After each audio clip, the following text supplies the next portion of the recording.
সম্মানিত সুধী, আজকের ভিডিওতে আমরা শেয়ার করার চেষ্টা করব অনেকে প্রায় না থাকার কারণে আমার আইডিটা আনলক করতে পারছি না, অথবা আমার বিন সার্টিফিকেট অন্য একজন ব্যক্তি করে দেওয়ার কারণে আমার ইউজার আইডি আছে, পাসওয়ার্ডও পেয়েছি, কিন্তু কোনো না করার কারণে তখন বলা হচ্ছে যে আপনারা সিকিউরিটি কোশ্চেন আছে কিনা। তখন উনি বলছেন আমি যে লয়ারের মাধ্যমে কাজ করেছি সেই লয়ার আমাদের সিকিউরিটি কোশ্চেন দেয় নাই, অথবা আপনার পাসওয়ার্ড দিচ্ছে রং।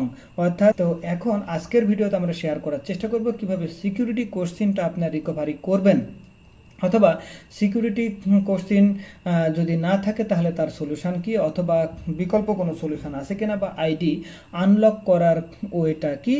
এই বিষয়টুকু নিয়েই আমরা পুরো বিষয়টা শেয়ার করার চেষ্টা করব। সম্মানিত সুধী, ভিডিওটি না টেনে শুরু থেকে শেষ পর্যন্ত দেখুন।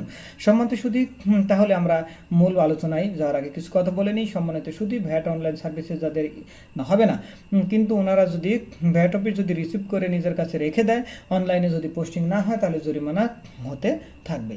এখন সম্মানিত সুধী, আপনি যে ব্যক্তি বা ব্যক্তির কাছ থেকে আপনি বিন সার্টিফিকেট করেছেন, তিনি আপনাকে ইউজার আইডি দিয়েছে, পাসওয়ার্ড দিয়েছে, কিন্তু লগ ইন করতে পারছেন না, অর্থাৎ পাসওয়ার্ডটা রং। তাহলে কি হবে, ইউজার নেম এবং পাসওয়ার্ড দিয়ে ক্যাপচা দিয়ে লগ ইন করবেন, কিন্তু আপনার ইউজার আইডি পাসওয়ার্ড আছে বা পাসওয়ার্ডটা রং দেখাচ্ছে, এই পরপর দিয়ে 3 বার ভুল পাসওয়ার্ড দেওয়ার কারণে আপনার আইডিটা কি হয়ে গেছে, লক হয়ে গেছে।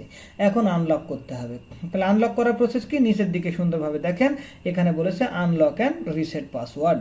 তো আনলক অ্যান্ড রিসেট পাসওয়ার্ড যদি করতে হয় তাহলে কি করবেন, এখানে ক্লিক করবেন। ক্লিক করার পরে আপনার কি জানা থাকতে হবে, আপনার ইউজার নেম, অর্থাৎ ইউজার নেম মানে মোবাইল নাম্বার, আপনি যে ইমেল আইডি ব্যবহার করে আপনি বিন সার্টিফিকেট করছেন সেই ইমেলটা অ্যাক্টিভ থাকতে হবে, এবং যে মোবাইল নাম্বার ব্যবহার করে অর্থাৎ অথরাইজেশন করে নিয়েছেন যে মোবাইল নাম্বার, সেই মোবাইল নাম্বারটাও অ্যাক্টিভ থাকতে হবে। তার মানে কি, আপনার ইমেল আইডি এবং মোবাইল নাম্বারটা অ্যাক্টিভ না থাকলে আপনি আপনার আইডিটা আনলক করতে পারবেন না। সেক্ষেত্রে প্রথম কাজ হলো আপনার ইমেল আইডিটা আপডেট করে নেওয়া, দ্বিতীয়ত হলো মোবাইল নাম্বারটা আপডেট করে নেওয়া।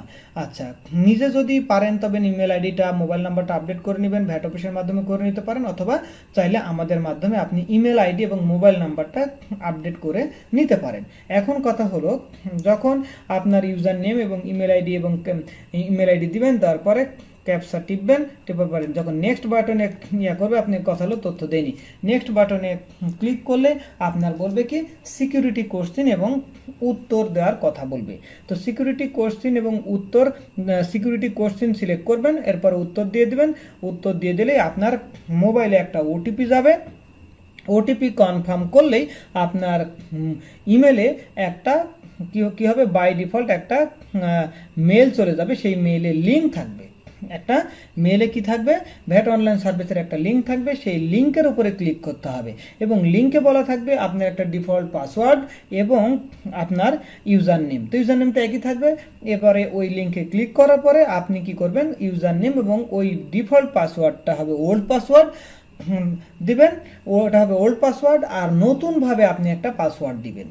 তার মানে কি, অনলাইনে আপনাকে যে ডিফল্ট পাসওয়ার্ডটা দিচ্ছে সেটা হলো ওল্ড পাসওয়ার্ড, এবং আপনি নতুন পাসওয়ার্ড দিয়ে আপনি কি করবেন, রিসেট করে নেবেন। এইভাবে আপনাকে রিসেট করতে হয়। এখন কথা হলো, তো সিকিউরিটি কোশ্চেনই জানা নেই, এখন কি করবেন, সিকিউরিটি কোশ্চেন যেটা আপনি দিয়েছেন, যিনি আপনার বিন সার্টিফিকেট করে দিয়েছে তার কাছে সিকিউরিটি কোশ্চেন এবং উত্তর আছে, কিন্তু সিকিউরিটি কোশ্চেন এবং উত্তর যদি ভুলে যান তাহলে সেক্ষেত্রে আপনাকে ভ্যাট অফিসে শরণাপন্ন হতে হবে, অর্থাৎ ভ্যাট অফিসে গিয়ে আপনার সিকিউরিটি কোশ্চেন এবং উত্তর নিতে হবে। এখন যদি সেক্ষেত্রে হয় যে আপনার ভ্যাট অফিস অনেক দূর,